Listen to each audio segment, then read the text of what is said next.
अभी आपने प्रातःकाल की वेला में यज्ञ किया है। यज्ञ एक बहुत महत्वपूर्ण कार्य है। संपूर्ण यजुर्वेद कर्म कांड है और यजुर्वेद का जो ब्राह्मण है वो शतपथ ब्राह्मण है और शतपथ ब्राह्मण का ऋषि याज्ञवल्क्य कहता है यज्ञो वै श्रेष्ठतम कर्म। संसार में सबसे बड़ा अगर कोई कर्म है, श्रेष्ठ है, तो वो यज्ञ है। श्रेष्ठ, श्रेष्ठतर और श्रेष्ठतम तीन क्रियाएं हैं, तो वो ये श्रेष्ठतम कर्म है। चारों वेदों में एक प्रश्न उठाया गया है और वह प्रश्न है, पूछा गया है, प्रक्ष्यामि भुवनस्य किम नाभि। मैं चारों वेदों की बात आपको संक्षिप्त में कह देना चाहता हूं। प्रक्ष्यामि भुवनस्य किम नाभि पूछा गया है कि संसार की नाभि क्या है। तो चारों वेदों ने मिलकर के इस प्रश्न का उत्तर दिया है, अयम यज्ञो भुवनस्य नाभि। ये यज्ञ ही इस भुवन की, संसार की नाभि है। नाभि आप जानते हो, केंद्र बिंदु। इस संसार का केंद्र क्या है, संसार का आधार क्या है, संसार का वेश क्या है, ये संसार टिका किस पर है, ये संसार चल कैसे रहा है। इस बात को चारों वेदों ने पूछा है और चारों वेदों ने इसका समाधान देते हुए कहा कि यह संसार का अगर वेश और आधार तुम जानना चाहते हो तो वो यज्ञ है। हमारी वैदिक संस्कृति को अगर एक एक शब्द में कहा जाए तो वो यज्ञ ही होता है। इसलिए इस यज्ञ को समझना परम आवश्यक है। थोड़ा समय है, संक्षिप्त में मैं थोड़ी सी बात कहता चलूं। अभी आपने इस यज्ञ को किया है और विद्वानों से भी आपने इसकी चर्चा सुनी होगी। यह नाभि जो है हमारे केंद्र बिंदु होती है शरीर की। अगर नाभि शरीर से थोड़ा भी हट जाए, आपने देखा होगा, रोजाना आपने इसे प्रैक्टिकल किया होगा, तो व्यक्ति इतना अस्वस्थ हो जाता है कि व्यक्ति चल नहीं सकता है, उठ नहीं सकता है, खा नहीं सकता है, इतना परेशान रहता है क्योंकि वह शरीर का केंद्र जो है थोड़ा सा इधर उधर हो जाता है। ठीक उसी प्रकार यज्ञ का सिद्धांत अगर इस संसार से थोड़ा भी हट जाए तो संसार में बौखलाहट पैदा हो जाती है। संसार में बौखलाहट पैदा होती है, समाज में बौखलाहट पैदा हो जाती है, परिवार में बौखलाहट पैदा हो जाती है और व्यक्ति विशेष में बौखलाहट पैदा हो जाती है। इसलिए यह सिद्धांत कहता है कि संसार, परिवार, समाज, राष्ट्र, विश्व को अगर चलाना है तो इस यज्ञ के सिद्धांत से ही चलेगा। जैसे शरीर नाभि के आधार से चलता है। और आपको यह भी बताता चलूं, यह व्यक्ति का जन्म भी जो है नाभि के द्वारा ही होता है। माँ के गर्भ में जब बच्चा पलता है तो वो किस माध्यम से रस लेता है, किस माध्यम से श्वास लेता है, उसका आधार भी नाभि होती है। इसलिए शास्त्रों ने नाभि को बहुत महत्व दिया है। ओम जनः पुनात नाभ्याम। ब्रह्म यज्ञ में भी प्रतिदिन प्रातः और सायं कहते हैं, क्योंकि यह नाभि क्या है, ये जनन शक्ति है, ये पाचन शक्ति है। जिस व्यक्ति की पाचन शक्ति बिगड़ जाती है उसकी जो है सारी जनन शक्ति, स्वास्थ्य शक्ति भी बिगड़ जाती है। इसलिए हम यज्ञ सिद्धांत को अपने जीवन में अपनाने का प्रयास करें। अब बात यहाँ पर आती है कि हम यज्ञ सिद्धांत को समझें कैसे, कैसे यज्ञ का सिद्धांत हमारी समझ में आएगा। हमने अभी इस यज्ञ को किया, क्या इसी यज्ञ से हमारी तस्वीर हो जाएगी? ये तो भौतिक यज्ञ है, इससे प्रदूषण साफ होता है, परंतु इसके साथ ही साथ शास्त्रों ने कहा कि इस यज्ञ के, भौतिक यज्ञ के साथ साथ यजमान आध्यात्मिक यज्ञ भी करता चले। जब आध्यात्मिक यज्ञ अपने अंदर यज्ञ करेगा तो निश्चित है उस यजमान का जीवन परिवर्तित होगा। स्वयं का जीवन जब परिवर्तित होगा तो फिर परिवार का भी वैदिकीकरण होने लगेगा और समाज और राष्ट्र जो है सुधरने लग जाएगा। इसलिए हम इस यज्ञ पर विशेष महत्व दें। अब इसको समझना है कि यज्ञ का परिभाषा, यज्ञ का अर्थ क्या है। आपने विद्वानों से भिन्न भिन्न परिभाषाएं को सुना होगा, परंतु मैं अति संक्षिप्त में और सार गर्भित रूप में आपसे कहना चाहता हूं, आप इस यज्ञ को अपने जीवन में और अपने परिवार में, समाज में, राष्ट्र में व्याप्त करना चाहते हो, लाना चाहते हो, तो इसके 3 अर्थ जो है ऋषियों ने, महर्षियों ने किए हैं। देव पूजा, संगतिकरण और दानेशु। जहाँ देव पूजा है और जहाँ संगतिकरण है और जहाँ दान है, वहाँ क्या है? यज्ञ है। अर्थात हमें कहना चाहिए जिस व्यक्ति के जीवन में पूजात्मक कार्य आ जाते हैं, दानात्मक कार्य आ जाते हैं, संगठनात्मक कार्य आ जाते हैं, उस व्यक्ति का जीवन यज्ञ में हो जाता है। परंतु विचार हमें यहाँ करना है कि देव पूजा व्यक्ति कौन नहीं कर सकता है, कौन नहीं करता है। देव पूजा कब व्यक्ति नहीं करता है, कब उससे हट जाता है? तो देव पूजा से हटने का एक ही उपाय है, जब व्यक्ति के जीवन में अहंकार आ जाता है। आप समझने का प्रयास करें, जिस व्यक्ति के जीवन में अहंकार आ जाता है वह व्यक्ति देव पूजा नहीं कर सकता है। देव पूजा से तात्पर्य, देव पूजा जड़ चेतन 2 प्रकार के होते हैं, वो विस्तार का समय नहीं है, इसलिए देव पूजा जड़ और चेतन 2 हैं। जड़ में जो है सूरज है, चांद है, पृथ्वी है, जल है, सूरज है आदि, ये सारे देवता हैं। और चेतनों में सबसे बड़ा देवता अगर कोई है तो माँ है, पिता है, अतिथि है, आचार्य है, ये देवता माने गए। इसलिए हमें इनकी पूजा करना जो है यज्ञ है, हवन है, श्रेष्ठतम कार्य है। जो व्यक्ति अपनी माँ की पूजा नहीं करता है, जो व्यक्ति अपने पिता का आज्ञाकारी नहीं होता है, जो व्यक्ति अपने घर पर आए हुए अतिथियों का सत्कार नहीं करता है, वह व्यक्ति यज्ञ से बहुत दूर चला जाता है और उसके जीवन से सुख शांति विदा हो जाती है। इसलिए हम इस यज्ञ का अभ्यास कहाँ से करें?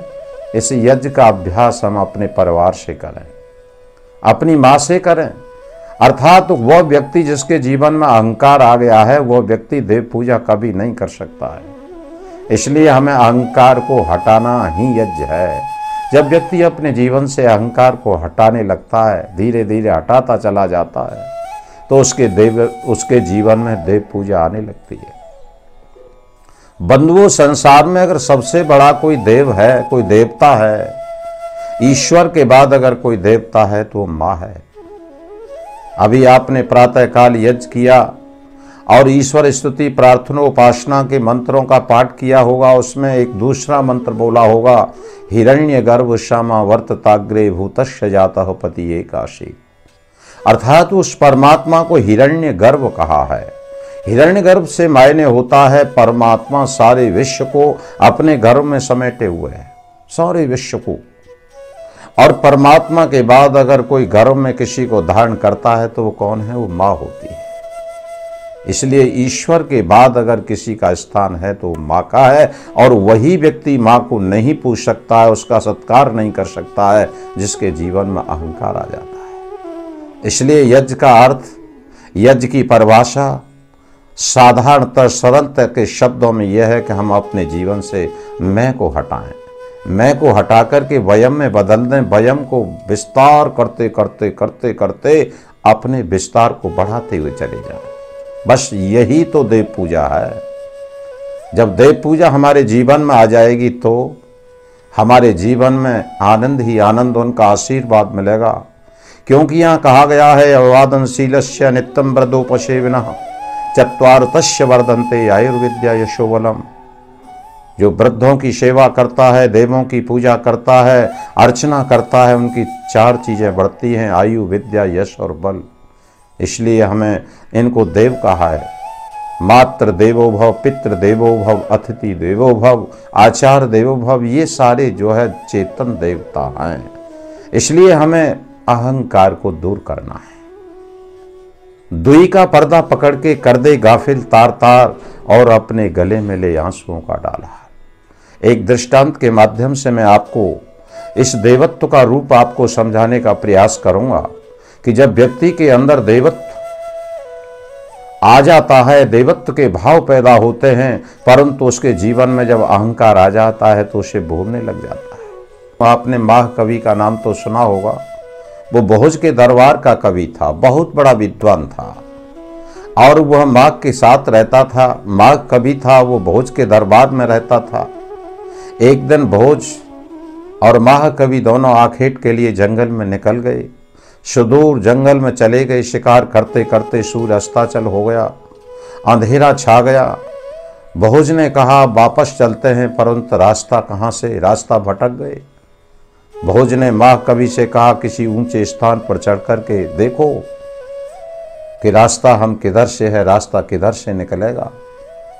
महाकवि ने ऊपर चढ़ कर के एक चट्टान से चढ़ कर के देखा तो उसकी नज़र एक टिमटिमाते हुए दीपक पर पड़ती है और नीचे आता है और अपने राजा भोज से कहता है कि चलो इधर चलते हैं, एक दीपक टिमटिमा रहा है और दीपक टिमटिमा रहा है तो वहाँ पर निश्चित कोई व्यक्ति होगा। भोज और महाकवि दोनों उस दीपक की तरफ चल देते हैं। उस दिशा में चलते चलते वहाँ पहुँच जाते हैं जहाँ पर दीपक जल रहा था और वो दोनों व्यक्ति देखते हैं कि जहाँ पर दीपक जल रहा है वहाँ पर एक छोटी सी कुटिया है, एक झोंपड़ी पड़ी है और उस झोंपड़ी के अंदर एक वृद्ध माँ बैठी है। उस वृद्ध माँ को देख कर के महाकवि कहता है कि माँ ये रास्ता किधर जाता है। महाकवि ने जब ये उस माँ से पूछा कि ये रास्ता किधर जाता है तो वो माँ कहती है कि रास्ता तो किधर भी नहीं जाता है, रास्ता को यहीं का यहीं रहता है, बटो ही जाते हैं, रास्ता गिर जाते हैं, पथिक जाते हैं। जब महाकवि ने उस माँ से, वृद्धा से इसको सुना तो अवाक रह गया और पूछने लगा और कहने लगा कि माँ हम बटोई हैं, हम पथिक हैं, हम रास्तागीर ही तो हैं। उस वृद्धा ने फिर कहा कि तुम झूठ बोलते हो, हमारे शास्त्रों के अंदर पथिक तो दो ही बताए गए हैं, एक सूरज को और चांद को दो ही पथिक बताए हैं। तुम कौन हो? तुम न तो मुझे सूरज प्रतीत होते हो न चांद प्रतीत होते हो। अब तो महाकवि हिलने लगता है, सोचता है, अवाक रहता है। थोड़ी देर शांत रहने के पश्चात वह कहता है कि माँ हम राजा हैं, राजा। महाकवि ने सोचा कि हम राजा कह देंगे तो यह डरने लगेगी और ठीक से बताने लगेगी। जैसे ही महाकवि ने कहा हम राजा हैं, उस वृद्धा ने फिर तपाक से कहा कि अरे तुम फिर झूठ बोलते हो, हमारे शास्त्रों में राजा तो दो ही होते हैं, एक इंद्र होता है और एक यम होता है, तुम कौन हो? जब वृद्धा ने इस बात को कहा तो महाकवि के नीचों पैरों तले से मिट्टी खिसकने लगती है और वह माँ कवि सुनता है और सुनने के पश्चात फिर शांत होता है और फिर संभल करके कहता है कि हम मनुष्य हैं, मनुष्य कि मनुष्य कि हाँ हम क्षणभंगुर मनुष्य हैं। कह रही आप क्षणभंगुर मनुष्य हो, फिर झूठ बोलते हो। क्षणभंगुर तो हमारे शास्त्रों के अनुसार दो ही होते हैं, एक धन होता है, एक यौवन होता है। आप कौन हो?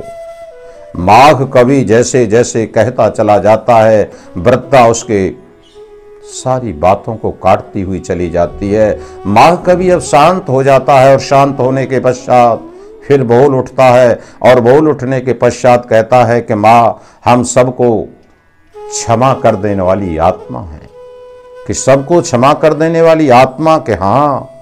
वृद्धा ने कहा तुम फिर झूठ बोलते हो, संसार में शास्त्रों के अनुसार सबको क्षमा कर देने वाली तो दो ही होती हैं, एक नारी होती है और एक धरती माँ होती है। एक धरती माँ और एक नारी ही संसार में सबको माफ कर देने वाली होती हैं। आप कौन हो? जब ये वृद्धा की बातों को महाकवि ने सुना तो पसीने से लथपथ हो जाता है और आगे बढ़ता है और आगे बढ़ कर के उस वृद्धा के चरणों में अपना मस्तिष्क रख देता है और हाथ जोड़ करके खड़ा हो जाता है कि माँ मैं हारा, तुम जीती, अब मुझे रास्ता बता दो। वह वृद्धा फिर तपाक से कहती है कि तुम फिर झूठ बोलते हो, शास्त्रों के अनुसार जीवन में हारता तो वही है, दो व्यक्ति। कौन कौन से दो व्यक्ति हारते हैं? एक तो वो व्यक्ति हारता है जिसने अपने चरित्र को खो दिया है और एक वो व्यक्ति हारता है जिसके पास कर्ज होता है, जो ऋणी होता है वह व्यक्ति हारता है। फिर आपने जो है गलत बोल दिया। जब इतना महाकवि ने सुना तो महाकवि हाथ जोड़ करके खड़ा हो जाता है और उस वृद्धा ने समझ लिया कि अब इस महाकवि का अहंकार दूर हो गया। तो उस वृद्धा ने उस महाकवि के सिर पर हाथ रखते हुए कहा कि महाकवि उठ खड़ा हो, मैं तुझे अच्छी तरह से जानती हूँ कि तू बहुत बड़ा विद्वान है, तू बहुत बड़ा आज के युग का एक कवि है, परंतु तेरे जीवन में अहंकार है। तेरे अहंकार को दूर करने के लिए मैंने ये सारी बात कही हैं। इसलिए बंधु मैं आपसे कहना चाहता हूँ, हमारा शास्त्र कहता है विद्या ददाति विनयम विनयद्यात् पात्रता, अर्थात विद्वान वही होता है जिसके अंदर विनय होती है, सरलता होती है, सहजता होती है, शालीनता होती है और सरलता होती है। वही व्यक्ति विद्यावान होता है, वही व्यक्ति विद्वान होता है और उसी के जीवन में अहंकार नहीं होता है। महाकवि का अहंकार जाता रहा। इस दृष्टांत के माध्यम से मैं आपसे कहना चाहता हूं कि जिस व्यक्ति के जीवन से अहंकार हट जाता है, अहंकार चला जाता है, उस व्यक्ति के जीवन में देव पूजा करने के भाव पैदा हो जाते हैं। और जब देव पूजा वो करता है तो देवों का आशीर्वाद उसे मिलने लगता है, और जब आशीर्वाद उसे मिलने लगता है तो व्यक्ति संसार में महान बनता हुआ चला जाता है और ऊंचाइयों को छूता हुआ अपने जीवन को आनंद से ओतप्रोत कर देता है। इसलिए मैं कहना चाहता हूं, चारों वेदों में जो पूछा है प्रश्न, उसका उत्तर यही है कि हम यज्ञ करें, और यज्ञ का अर्थ भी यही है कि हम देव पूजा करें, और देव पूजा का अर्थ भी यही है कि हम अपने माता पिता अतिथि आचार्यों की सेवा करें। इन्हीं शब्दों के साथ पुनः आपका धन्यवाद। ओम शांति।